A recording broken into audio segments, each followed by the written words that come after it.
Oi, eu sou o Felipe e imagine que você está de férias. Está conhecendo os pontos turísticos, dizendo aloha e dançando a hula, e de repente, em uma pedra perto da costa, você encontra fios de cabelo. Fios loiros parecidos com o que se esperaria do couro cabeludo de um anjo.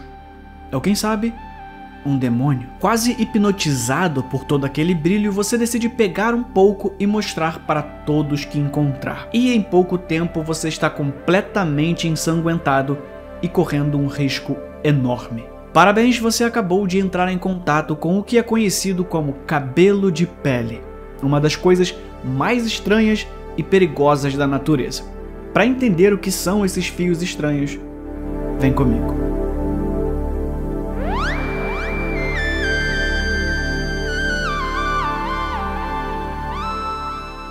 Para início de conversa, o pele no nome não é pele de epiderme. O fenômeno leva esse nome por causa da deusa Pele. Quem identificou esse fenômeno e deu o nome foram os havaianos. Daí que vem a música: desenrola, bate e joga de ladinho. É desenrola os fios. Não, mentira. O que acontece é que uma das coisas pelo qual o Havaí é conhecido é pelos seus vulcões. Principalmente o Kilauea, um dos vulcões mais ativos do mundo. E, segundo a mitologia dos povos originários, havia uma deusa que controlava os vulcões. O nome dela era Madame Pele. Mais do que isso, ela é a deusa do fogo e uma figura extremamente importante para a identidade do pessoal que vive por lá. Mas antes eu preciso explicar uma coisa. A partir daqui eu vou dizer povos havaianos por todo o vídeo, mas entenda que aqui se trata dos povos que deram origem aos tongoneses, aos maori, aos polinésios e todo o pessoal daquela região. Como as crenças são muito parecidas, pelo menos do que a gente vai discutir aqui, eu optei por não ficar fazendo micropausas que não fossem extremamente relevantes. Como costuma acontecer com povos indígenas colonizados, o cristianismo foi empurrado goela abaixo na maior parte da história. O único momento em que houve uma tentativa de oficializar uma religião havaiana no arquipélago foi durante o reinado de seu primeiro imperador, que se chamava, e eu juro por tudo que esse era o nome dele mesmo, Kamehameha. Sendo assim, a crença dos povos havaianos se baseava no Kumulipo, uma canção que narra a criação de tudo.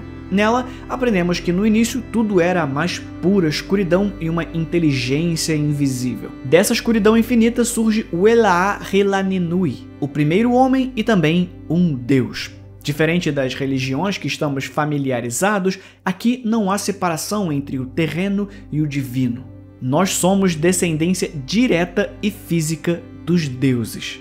Mas é claro, toda essa genealogia tinha uma função: ligar os líderes da época aos deuses que deram origem a tudo. Era uma forma de usar a religião para dar autoridade divina àqueles que já estavam no poder. Afinal, é uma coincidência incrível que a descendência direta de Deus é sempre a gente e não os outros, não é mesmo? O Ela-Helaninui se casa com Owe e juntos eles têm um filho chamado Kahiko. Kahiko, por sua vez, se casa com Kupulanakehau e tem Wakea, o deus dos céus. Wakea se casa com a deusa da terra, Papahanaomoku, e por agora chega de nomes complicados porque é a partir desse casal que nasce Haumea, a deusa da fertilidade e da infância, a mãe de inúmeras entidades importantes para o panteão havaiano.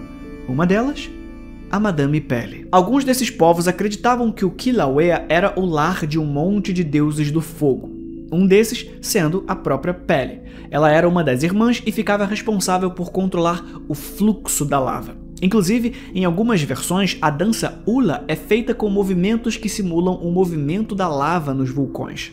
A partir daí, existem inúmeras versões sobre a sua origem e o seu destino. Os povos da Polinésia viviam sob o Kapu, que funcionava também como um código de condutas e leis. Dentro do Kapu havia uma porção de crenças que poderiam divergir dependendo de que região você estivesse e qual tribo você pertencesse.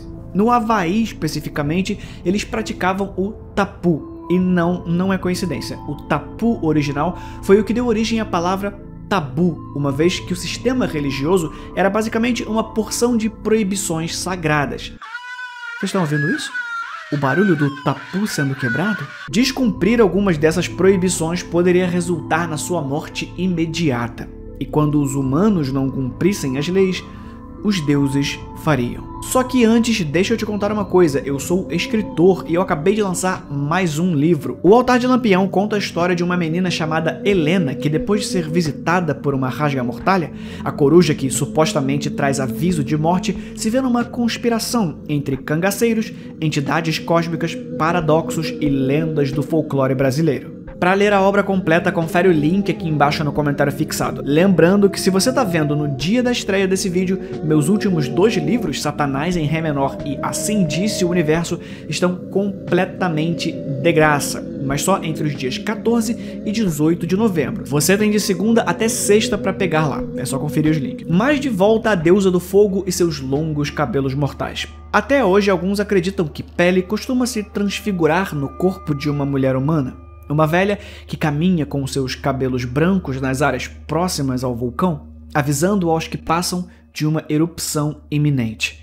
Mas quando os transeuntes param para ajudar, ela desaparece, deixando para trás apenas os seus fios pálidos. Mas, por trás do mito, há um perigo real a quem não tomar cuidado com essa coisa.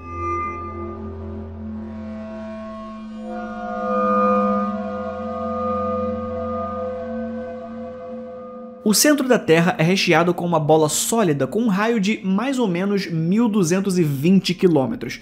Isso representa uns 20% do tamanho de toda a Terra. Só o núcleo da Terra é quase do tamanho da Lua. Esse núcleo é feito majoritariamente de ferro e níquel. Esses metais estão sólidos por causa de toda a pressão que o peso da Terra em si faz em cima deles. Conforme você vai subindo, você começa a chegar nas partes de rochas, mas a temperatura continua muito grande. Tão grande que essa pedra simplesmente derrete. Essa pedra derretida é o magma. Só que o chão embaixo da gente não é tão fixo quanto parece. Essa crosta, na verdade, é bem fina se a gente comparar com o tamanho da Terra. Então, é de se esperar que com os movimentos das placas tectônicas haja também um movimento do que está embaixo delas.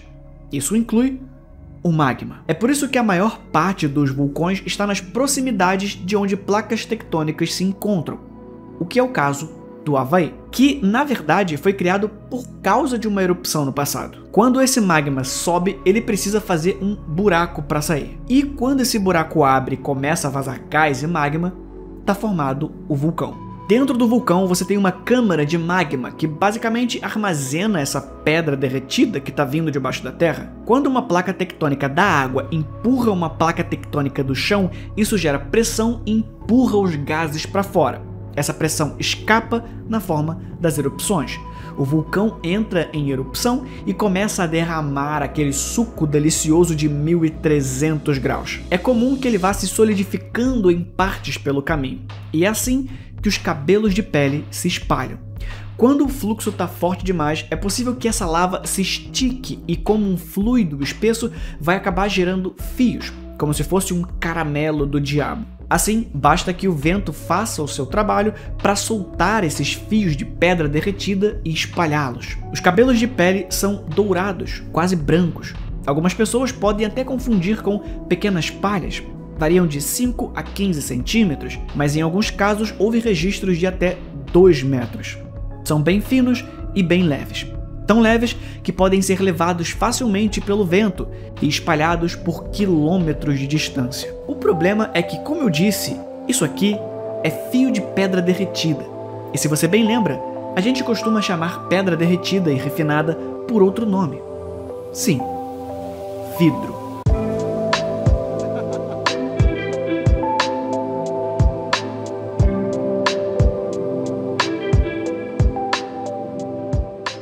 O vidro realmente é uma das coisas mais fascinantes que existe, né? Você pode cair na tentação de dizer que o copo que você usa no seu dia a dia está num estado sólido, mas não tá.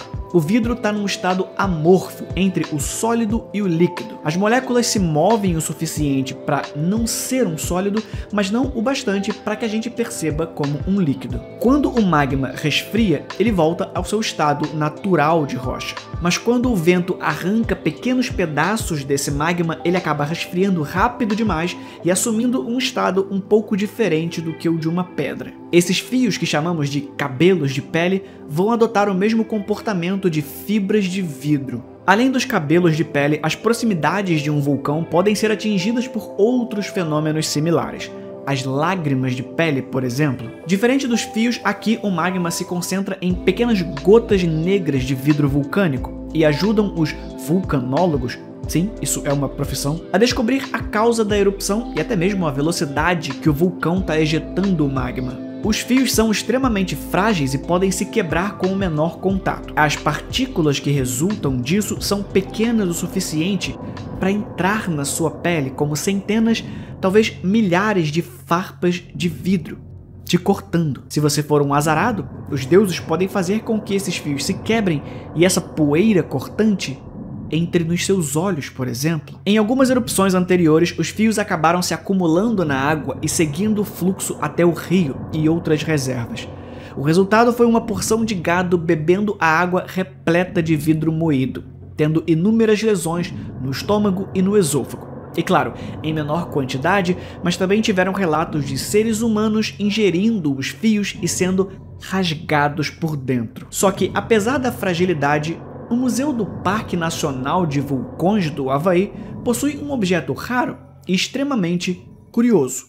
A criação de um animal que ignorou os avisos a respeito dos perigos desses fios. Algum pássaro resolveu colher os cabelos de pele e criar um ninho para os seus ovos. Não se sabe se o projeto funcionou e se os pobrezinhos dos filhotes conseguiram sair dessa com vida, mas o resultado foi mais um objeto curioso para se visitar. O fenômeno dos cabelos de pele já foram observados ao redor de vulcões na Itália, na Etiópia, na Nicarágua e na Islândia, onde tem um nome apropriado de cabelos de bruxa. Olhando daqui do nosso ponto de vista científico, é muito fácil entender. Mas agora imagina você vivendo numa ilha onde se sabe que uma deusa do fogo controla tudo ao redor, e um dia você encontra fios de cabelo loiros, fios que cortam suas mãos, seu rosto, seu corpo e deixam algumas pessoas ao redor cegos. Ou pior, alguém toca os fios, eles se quebram e você respira esse ar. Talvez você não achasse a superstição tão fantasiosa assim. Por via das dúvidas, por mais que essa coisa brilhe um dourado magnífico sob a luz do sol, eu acho que é melhor manter distância. A não ser que você mesmo tenha feito. Como boa parte dos fenômenos naturais, até os cabelos de pele acabaram inspirando uma invenção humana. O negócio é conhecido como lã mineral. Ela foi feita pela primeira vez em 1840 no país de Gales por Edward Perry. O problema é que esses fios eram tão complicados que era impossível conter. Eram finos, quebradiços, frágeis e perigosos. Perry meio que abandonou a produção. O método de produzir essa lã mineral foi patenteado nos Estados Unidos em 1870 por John Player e produzido comercialmente pela primeira vez em 1871 na Alemanha. O processo envolvia tentar reproduzir o que o vulcão Kilauea já fazia, ou seja, eles sopravam uma forte corrente de ar através de uma mini cachoeira de ferro no estado líquido. Essas fibras são ótimos isolantes térmicos, absorvem o som muito bem e são usados para o tratamento acústico de ambientes internos. O engenheiro químico americano Charles Gordon Hall, em 1897, desenvolveu a tecnologia para converter rocha fundida em fibras e iniciou a indústria de isolamento com lã mineral oficialmente. É possível que haja um monte disso em cima da sua cabeça onde você mora ou onde você trabalha e você não sabia. Não os fios de uma deusa que cospe fogo de dentro de um vulcão, mas da mente de um ser humano. O que para mim é quase tão fascinante quanto. E essa foi a história completa dos vulcões e do curioso fenômeno dos cabelos de pele. Não se esquece de conferir os meus livros aqui embaixo, falou? A gente se vê no próximo vídeo. Fui.